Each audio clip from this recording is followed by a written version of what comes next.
What is up, friends, YouTube motorcycle enthusiasts? Accelerate here. Finally going to do a mod rundown of my 2024 300RR race edition. Let's get into it. Alright guys, I'm going to start in an order that's hopefully coherent, and then we'll kind of go through the list. So we'll start with the chassis specifically. So we'll do chassis, protection, engine, and that should pretty much cover everything. So as I've mentioned before, I haven't really done a lot to this bike. Not a whole lot of stuff. I've really wanted to ride it in the stock form for a while, which I did, but there were a few things that I changed along the way. There's a couple more things that I'm going to change that I'll cover in the end there. So first and foremost, chassis. So whenever I talk about the chassis, I'm mostly talking about really things that aren't protection or engine. So that's a good bit of stuff. So we'll start at the top here.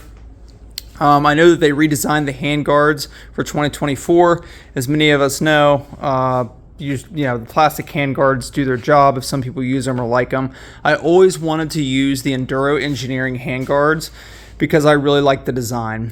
Some people don't like these because they're afraid that it puts too much stress on the perch, and with that, that it could ultimately cause stress during an impact. I did a good bit of research, haven't really seen any issues with that. Usually the part of the perches that break is this top portion, which obviously is replaced with CNC aluminum.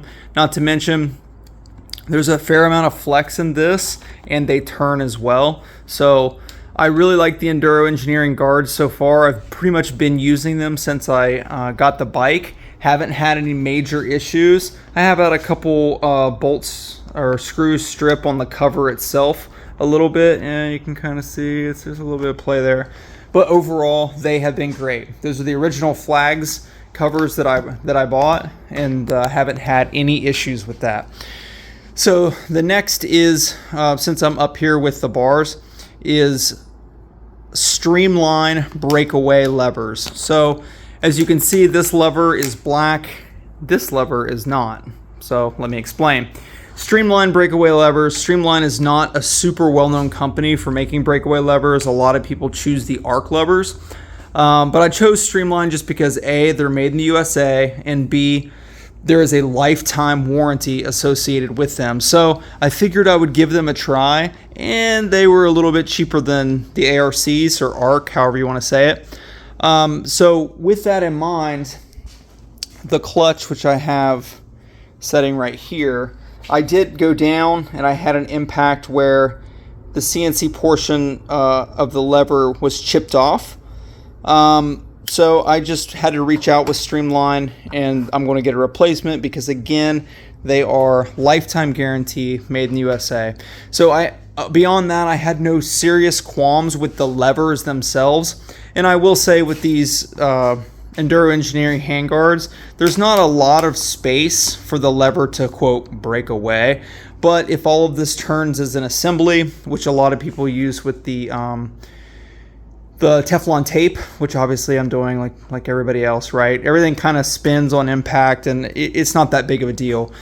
So what I am using on this side is the Buono lever. So Buono, if you guys don't know, they're an Italian company. They're known for making beta parts.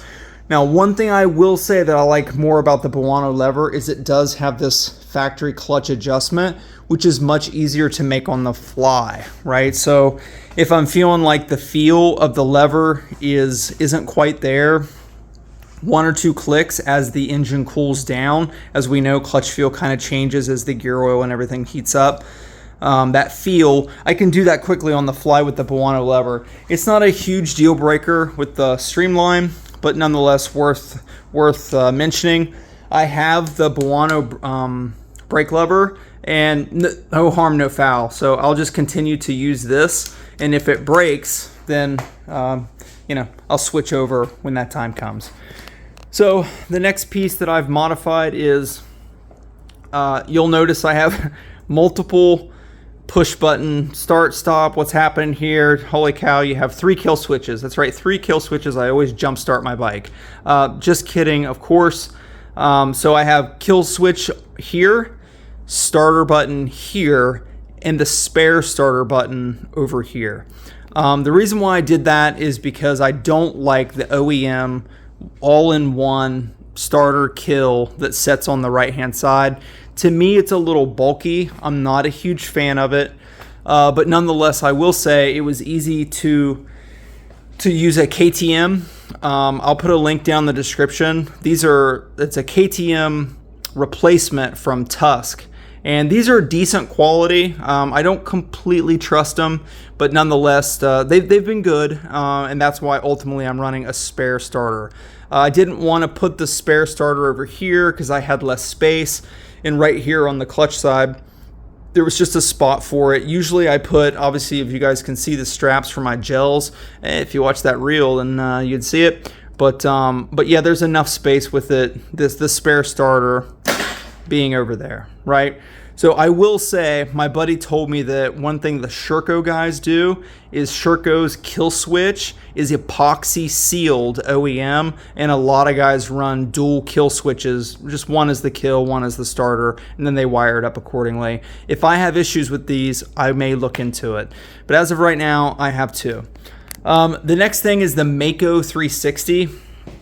So a lot of guys run these Mako360s. As many of you know, I did a video on having carpal tunnel surgery, and one of the first things that my physical therapist said after coming back from carpal tunnel surgery is, she said, is there some kind of glove or something that you can help with the vibration of the machine? Because at the end of the day, that's what will ultimately add to the inflammation, which will then impinge the ulnar nerve and can obviously lead to more carpal tunnel symptoms, such as numbness. So we all know that, like, riding gloves, nothing's really going to stop that from a glove perspective. But the Mako360 I originally got on my 17, and I carried this over to my 20. I will say I'm running green polymer, green shark bite currently, which is the quote middle of the road setup. And even though the 24, obviously since 20, engine is counterbalanced, as coming from a non-counterbalanced engine.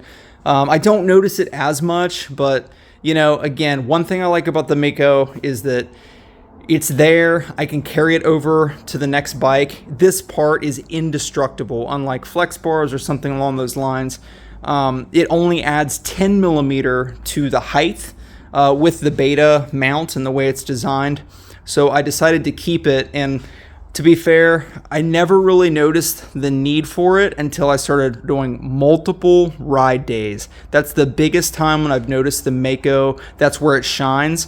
Training longer hours or racing multiple ride days. And it just so happens that we have the Keystone Challenge coming up next weekend, Memorial Day weekend, with Tough Like Roar and the Locked and Loaded Hard Enduro. You add in a qualifier, that's 3 full days, hopefully if I make the main event, but everyone knows I will, so hoorah there, of racing, right? So with that, I do feel that the Mako is going to shine for overall fatigue in my hands. And historically, those long ride weekends of training, I have noticed a difference, guys. So with that, I decided to keep it and use it. Okay. So next part, sticking with the handlebars, is 9mm master cylinder. So as many of you guys know, Beta for 2022 moved to a diaphragm clutch. They went away from a traditional clutch basket and they moved to a diaphragm clutch. And if you guys know what that is most clutch baskets have individual springs. Well, the diaphragm clutch does not. The diaphragm clutch has a clutch ring that applies the pressure. But with that, a lot of people change the clutch springs and so on and so forth. I will explain what I'm doing. So the clutch basket has the ring with 3 positions: soft, medium, standard, and hard, applying more pressure to the pressure plate or less. I rotated it to spot 1, which is the soft setting, and then I also bought the 9mm master cylinder. This is a new addition that I literally put on the night before Battle of the Goats qualifier. So could not be happier with it. It's one of my favorite modifications to the bike. I will say with the 10mm, I felt like the reach was far. That was an issue that I kind of had. It's a little less with the 9mm, but man, the clutch pull is just, it's right where it should be, guys. It feels not quite as soft as my Trials bike, but close. It's very close. I haven't noticed any slippage. You guys know me, Mr. Slip and Rip. You know, I really let it go. I don't. I'm joking. I'm being silly. But if I do notice any kind of clutch slippage, obviously I go back to the clutch spring, rotate it to that harder clamp setting, and deal with a little bit more pull from that perspective. So with that, I will say, whenever I went to replace the 9mm, I bought Sherco part number 6868, which is a Brembo 9mm master cylinder, about $50 cheaper than KTM. What do you know? Came with a spare lever, bolted right up. The only thing I had to change was this adapter right here, but no worries, my 10mm came with it. Super easy to bleed. Could not be happier with the 9mm clutch. So moving down into the stem of the bike, you guys will notice, well, first of all, you'll notice there's no map switch, right? So I currently do not run a map switch. I'm not a huge fan of map switches, never have been. I don't feel like I'm good enough to really tell the difference of whenever I need the bike to be, a wet rain mode and sun mode. And not to mention this 24 is absolutely so smooth, and it's pretty easy to ride. It's easy to lug, that I just decided not to run the map switch. I did the same thing on my 17. I didn't really use a map switch, and I don't really regret it. There's never really a time, even after multiple complete slick mutter races in Ohio, and you guys know those Fallen Timber races, ridiculously slick, right?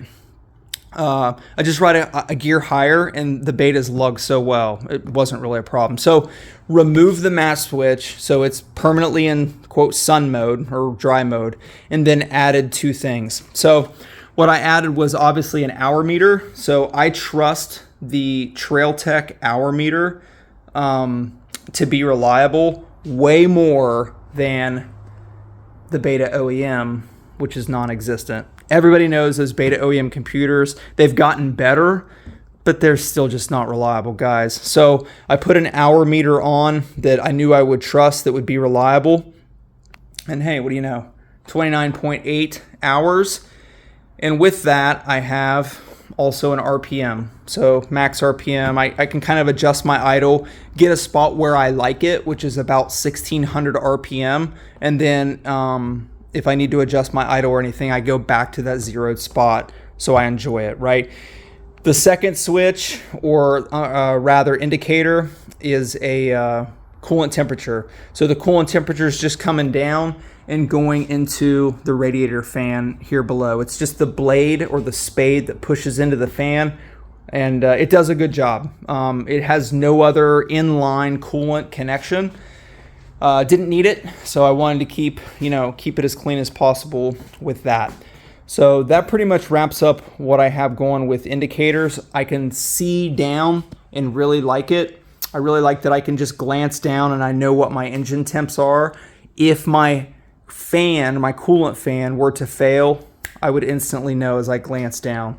As you guys know, your idle raises a bit, and you can kind of get this feel like, oh man, my clutch is a little farther out. So nonetheless, that's kind of the way I went with that. So moving along with the bike, just for overall chassis, I have two grab handles. So I chose a Cherbis. Let me correct that. A Cherbis. That's right. Hey, heads up to the guy that commented on one of my previous YouTube vids. He corrected me. A Cherbis. Love it. That was great. So I try to say the names correctly, right? I really love this Cherbis pull handle. It's been super reliable. It looks extremely durable. Haven't had any problems with it. These covers have a snap, Super easy to pull on and off. If I was to service forks and forgot to put it on or whatever, then I just slide it back on. So no big deal there. I really do like that. So while I'm up front, you guys probably noticed I have an MX plate up here. Remove the light, of course, but it's blue. And I'll tell you right now, the only other place that you'll see a blue number plate on a Beta 300, a Beta Race Edition, is from a 450 RX 2024. It's the only one that's blue. It bolts right up, drops into the fender. I actually took the old sticker off of the previous red number plate that I had, slapped it on there. I mean, I think it looks pretty good. I think it looks really good, actually, right?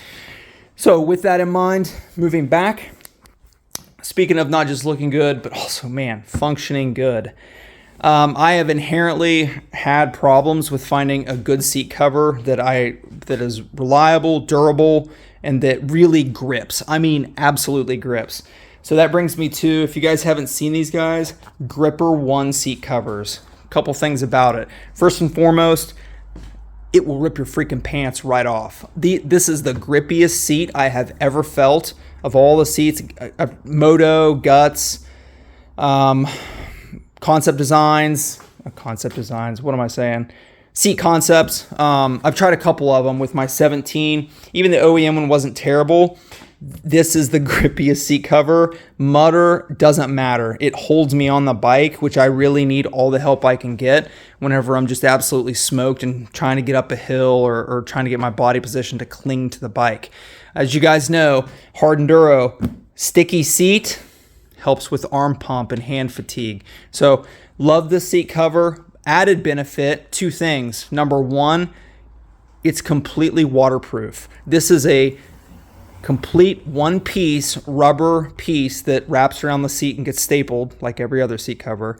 And number 2 is it's a universal fit. Doesn't matter the bike, they sell you a piece, you trim it. There's how-to videos, super easy to do. I'm completely sold on Gripper 1s. I don't see myself, if this one gets torn, or I'll just replace it with another one. It's been really, really good to transition to that. And I love it, right? So last but not least, of course, from a chassis perspective, is tubeless front and rear. I haven't made the leap to mooses yet. I got buddies that tell me it's time to move to mooses or bibs, however you want to say it. But we'll see. For tires, the front original OEM Maxxis, great. It's been doing okay. It's still got life in it. It's starting to round off a little. This is a relatively hard tire, but it's hard enduro, so I haven't really felt the need for a super sticky tire. For the rear, EN91EX Dunlop, man, can't say enough good things about that. I am a gnarly for life guy. You guys probably see like 2 or 3 gnarlies that are a little bit worn back there. The E91 has been impressive, and I'm going to continue to run it. Got one for the Keystone Challenge weekend setting over there as well. With that, one thing that, grips don't really matter, but I like the ODI soft, and then I just run a bar end. These are Tusk bar ends, so like $10, super easy. That pretty much wraps it up with chassis. With that in mind, stock suspension forks, stock suspension shock, just adjusted to mostly Beta's soft setting, or they have comfort and then they have soft, all the way on soft. It's still a little stiff for hard enduro, especially at my level. As you guys know, I'm really not that fast, so the softer would kind of help. I'll get them valved at some point. All right, so let's move into protection real quick, and then we'll do engine, and that'll pretty much wrap up as I just continue to run through things. All right, so protection, not a ton of stuff, but the standard stuff. Front disc, I decided to run the Acerbis plastic guard. This is really more of a deflector. It's not going to completely protect the front disc, but it will deflect, which is one thing I like about it. The other thing I like about it is that it's light and it doesn't add weight. One of the things is aluminum parts do add weight. Well, man, I'm probably not to the level to notice, but I thought I'd give it a try. If I have issues, I'll go back to the tried and true Enduro Engineering guard that worked really good on my 17, but I like the look of this. It seems to be working well. Haven't had any front disc issues yet, but we shall see. Speaking of Enduro Engineering, I'm running the Enduro Engineering Extreme skid plate. So I'm not gonna lie, guys, I decided to move back to a full aluminum skid plate after seeing some of the frame damage from guys that have been using the poly skid plates. I know what skid plate is like what brand of oil. Some people prefer different things. I got no beef whatsoever. You guys, whatever anybody wants to try. I like the coverage of the Extreme. It comes up a little more, and it also comes up in the front. And then also, obviously, there's the linkage guard that they sell. I also really like that it comes all the way up, protecting the stator, and then obviously the clutch cover on the opposite side. So it's been really good with protection. Obviously only about 30 hours on the bike, but that from the beginning, it's been good overall. With that in mind, I also have the Acerbis stator cover and then also clutch cover that is essentially the plastic stuff that you guys know that bolts up. And if you look, I already took a pretty good hit. This was at Battle of the Goats. I went down on the rocks. It was one of those solid ghost rides. If you guys haven't seen that video, by the way, it was the one up the steep zip that I just ghost rode the shit out of it because my form was terrible. But nonetheless, it took a hit there. That if that was a sharp hit, that could have punctured my clutch cover. So I like these. I don't think they add a lot of heat. Like I know some people don't like them because of the heat issues. Haven't really noticed any major issues there. So I've just been using them from that perspective. Next, obviously, if you're going to be riding hard enduro, Radiator Guards, right? Not just Radiator Guards, but also Radiator braces.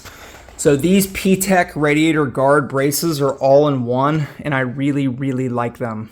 They're super heavy duty, and if you guys notice, I've got extra levers zip tied on both sides, both clutch and brake, which is, it's a nice little place to stash stuff. So with that in mind, one of the things I really like about the Ptech specifically is it's built into the bracket itself. It has a accommodation for a SPAL or SPAL fan. So this is the 110 millimeter. I'll put the link in the description for all the stuff so you guys can see it. And then I ultimately don't really need a kit. There's no reason to buy a kit. I bought the SPAL fan for $50 on Amazon from SPAL themselves. I brought this is a KTM thermo switch, so it switches on. It's 85 to 95 degrees Celsius, and then I ultimately just wired it up the same. So those $250 fan kits that they have out there, you don't really need to buy that because the Ptech guards, which fit really well, they were easy to install. If you already have the kit, I will say this does accommodate the Beta OEM. It has extra holes for that Beta OEM fan if you already had it, so that's pretty cool too. Cool. So moving along, this came from my 17, the Force accessories, clutch slave guard. It's been fine, no issues at all. It's just extra protection. I did also get the Acerbis swing arm guards. One of the things, man, I'm on this new every 2. I don't know if I'll actually get a new bike every 2 years, but if I do, with the powder coated swing arms that Beta likes to do, man, with hard enduro, they just take a beating. So like to cover the swing arms, this has been really good. I like the telemagnetic. So if you guys don't know, this is magnetic. There's a piece that zip ties here, and then you slide it on and it snaps. So it's easy to remove. And I also add another thick zip tie on the rear to help lock everything in. Thanks, Jared, for that tip. Keeps everything pretty good. I mean, I'm not gonna lie, it gets a little mud under there, but overall I think it's protecting the swing arm. And I pulled it off there last wash, cleaned everything up. Swing arm looked brand new, so hopefully it stays that way. All right, so that pretty much wraps up protection. As you guys can tell, not a ton of stuff, but enough stuff to hopefully not stop me in a race. So with the engine, I haven't changed anything specifically internal. I haven't raised compression or done anything like that. I only really have 2 modifications. And I guess I don't know if you could call gearing modifications to the engine, but it's essential to the engine. So nonetheless, I'm running a 12 counter sprocket up front, and I'm running the OEM 48 out back. I've been using this for a while, and I like it. I am thinking about moving to maybe a 49 or a 50. So I ran 1250 with my 2017. Gearing preference is just that. It's a preference for a lot of different people. All transmissions are geared differently depending on how you ride, how good you are, things like that. I like first gear being a snail gear for that really technical stuff. So we'll see how it plays out. For now, I'm keeping the 48 because it came with the bike, and I haven't had any huge issues with running the 1248. It's pretty low. It works pretty good. I may move to a 49 or a 50 though, just a little bit more luggability in those really hard rock gardens, which Tough Like Roar is definitely going to have. So we'll see. And then of course, as you guys can obviously tell, the crown jewel is the technology elevated smart carb. So if you guys didn't know, I ran a Smart Carb SC2 on my 2017, and I was really pleased with it.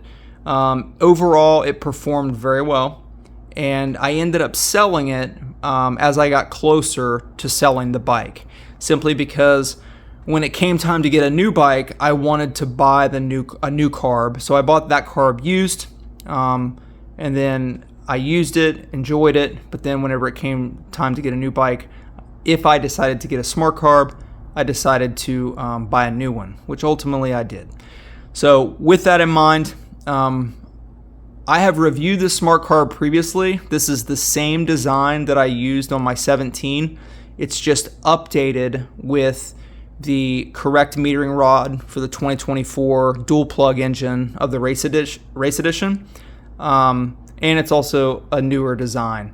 So the metering rod that they use is a DF11 as opposed to an AQ. I do plan to do an entire smart carb review on this bike right around 100 hours. That's my plan. So I want to run it for about 100 hours to really get a feel for it, even though I have experience with the smart carb. I don't want to make a snap judgment coming off a different bike, specifically since the dual plug 300 is a little different, and it's the newer design, newer chassis, things like that of the bike, and I want to see how the smart carb is performing with that. I will say initial impressions, it's fantastic. I love it. It's just as good as it was previously, if not a little bit better. I think the DF metering rod, which is a richer initial bottom end, really makes it the way it should be. Full disclosure, I did have a little bit of issues with the Kian. I love Kian carbs. They're jetted from the factory for East Coast riding, pretty close. I had a weird event with either a stuck float or something going on that fueled the engine up. I ended up fouling 3 sets of plugs over about the first 17 hours. The dealer looked at it. I took it back to them. They couldn't reproduce it, which is why we think maybe a stuck intermittent stuck float. But they did find a lot of fuel in the engine unburnt. And then, ultimately when they cleaned everything up, they couldn't reproduce it. So the Kian seemed to be running fine. I went ahead and put the smart carb on because I was probably going that direction anyway.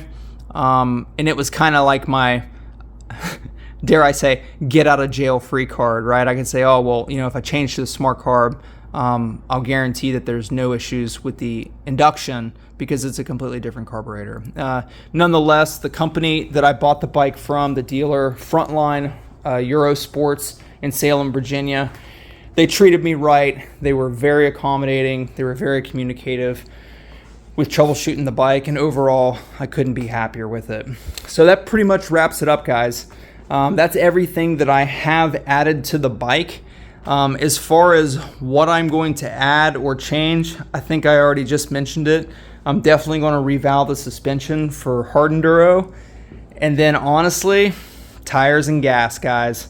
I'm not really, I don't really see anything that it specifically needs. But if anything pops up and those items accumulate, I will absolutely create another video. And you know, we'll go from there if there's anything that's big. So all right, guys, that wraps up my mod list. If you guys got any questions at all about anything that I said, you know, or any other, you know, questions about any of the parts or stuff, how it's performing or so on and so forth, put the questions down below the comments, in the comments, and then I'll get to them. All right, so I got to get this thing serviced. I got to get some seat time in because we got Tough Like Roar and Locked and Loaded race weekend coming up in Pennsylvania. I'm making the main event in Tough Like Roar. The streak continues. Thanks for watching, guys. Get out there, get on two wheels, and ride a dirt bike. This is Accelerate once again, signing off.